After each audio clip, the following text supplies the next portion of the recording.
Greetings and welcome to my new calculus channel. My name is John Gabriel. So in the previous video, I talked about Terry Davis and how my innumerable enemies in the mainstream are trying to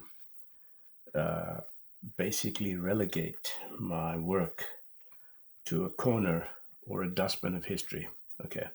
And what I'm going to show you now is that their work is actually what needs to be relegated to the dustbin of history.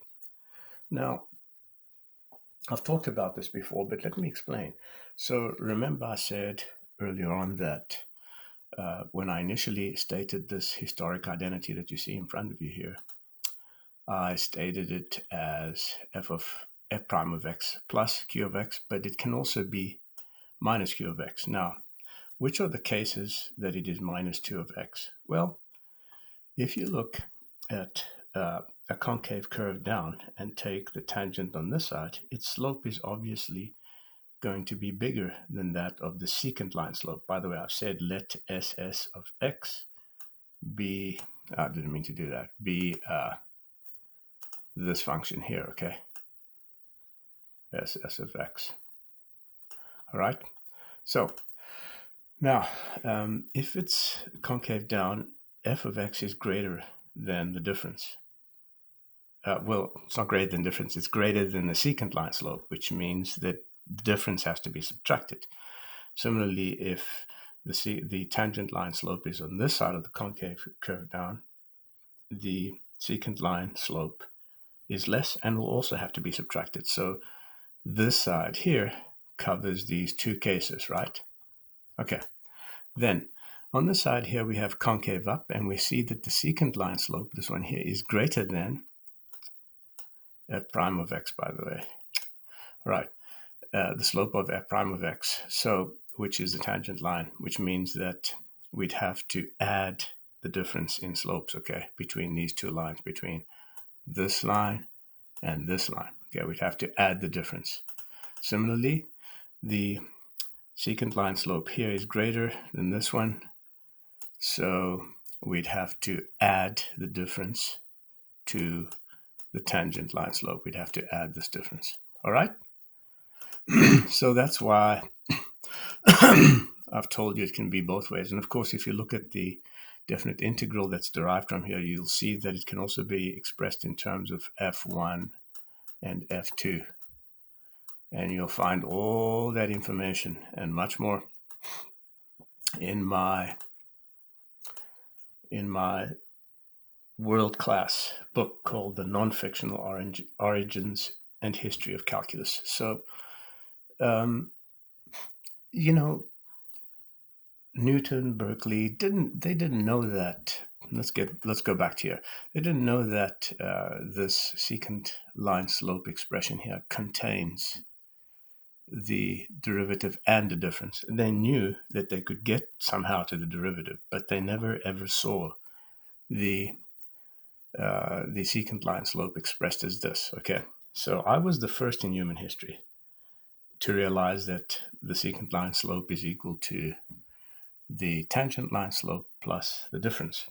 Okay, and by the way, and this is another reason why that bullshit excrement lemma, the fundamental excrement lemma, which I've got on Wikipedia, isn't the same as what I'm telling you, because they state it just with a plus. Okay, but in fact, correctly stated, it's plus or minus a difference.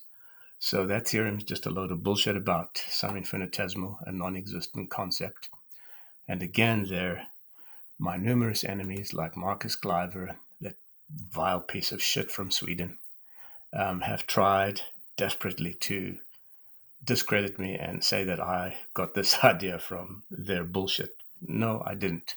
So if you read this book, you'll see that I tell you all my revelations of how I realized these things. First of all, I came across in the early beginnings, I taught myself calculus from the Encyclopedia Britannica, by the way. There was no other book. The next book I got was the book by P. Abbott, which was called Teach Yourself Calculus. And it was a crap book, just like the Britannica was crap and didn't explain anything. Of course, I could do everything, could do all the examples. But, solving differential equations and so-called difficult PDFs and all that doesn't mean you understand it. It means you know how to use the concepts. Okay. So I knew, like all the others in mainstream, like all the other so-called professors, that these things could be done and how they could be done. I never had a problem with that. I could understand how to use them. What I couldn't understand is why they worked. Okay. And it took a long time to get to that point where I finally realized that the Holy Grail is the reason mainstream calculus works. Now, of course, some have even tried to compare me to Berkeley and say that my arguments are Berkeleyan. Total BS. Berkeley had no clue of this identity here. If Berkeley knew these things, he would have put Newton and Leibniz through a sieve, okay? He would have had them exactly where he wanted to, because he would have been able to explain that there is no such thing as an evanescent quantity or an infinitesimal. The utter complete bullshit of infinitesimal. There's no such thing. It doesn't exist outside a sick mind. Okay. Most of their minds are sick or dysfunctional in the mainstream. So the vile dogs, instead of crediting me, instead of awarding me huge prizes for solving the most difficult problem in calculus, the reason why it works, they've called me a crank, they've libeled me, they've attributed horrible mental diseases toward me. I'm not complaining. I'm just simply revealing the facts to you, okay? These people have an agenda: destroy John Gabriel at any cost. Okay, and that's what they do when they come out with things like the Terry Davis of mathematics. Utter crap, man. I have never been arrested. I have never been in trouble with the law. I have never been a drug addict. I've never been diagnosed with any mental disease, including depression. Although I will admit that I have severe depression, and I've had it all my life since the age of 5.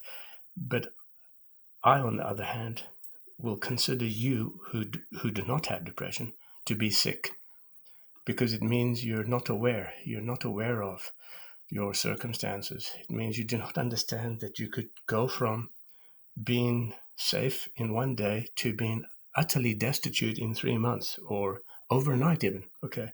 You could have billions and suddenly have nothing left after a certain period of time. So there is no security. There is no certainty in life. And I'm not Terry Davis in any particular sense. And I'm not saying this because, I dislike Terry Davis. I hardly know anything about him, in fact. But there is no similarity. So what I'd like to do is tell you that Berkeley would have been remembered differently if he knew the facts in this on this particular paintbrush that I've just explained to you. He would have actually solved the slope and tangent, the slope and area problem. He would have solved it, but Berkeley didn't know these things. Okay, so in my non-fictional origins and history of calculus, I give you the truth, all the facts, including how to know what is a myth, what is a fact, how I realized all these things that nobody before me was able to grasp.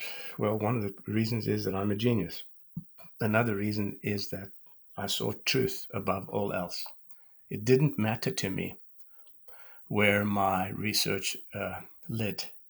If it led to all of these mainstream idiots being disgraced and ashamed and outed as the idiots that they are, so be it. I told myself they deserve it because they're dishonest. Okay, the majority of them are dishonest, and so far the majority of them are a bunch of cowards, hateful, jealous, spiteful human beings.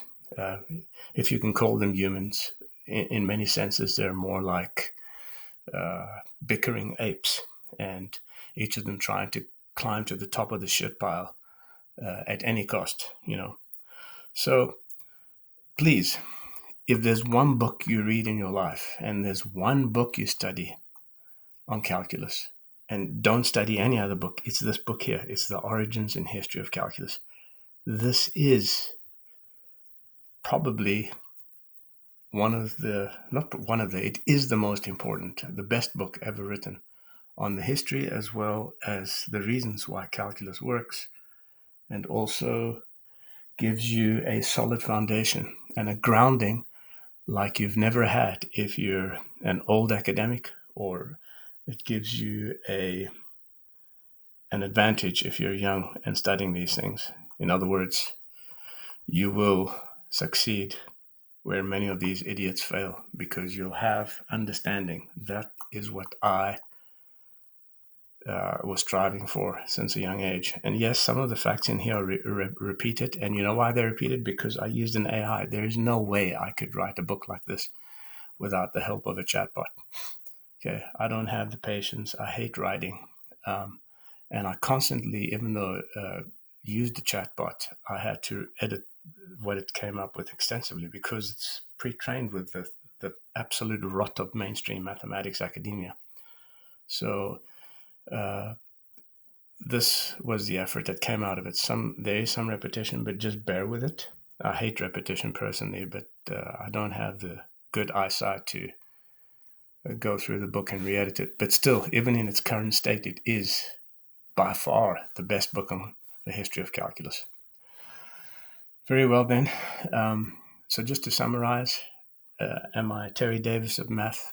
Not even close, by the way. Not even wrong, as some might say. It's not even wrong. There's no similarity whatsoever. Do I use Berkeley in arguments? Berkeley could probably only dream of being as smart as I am.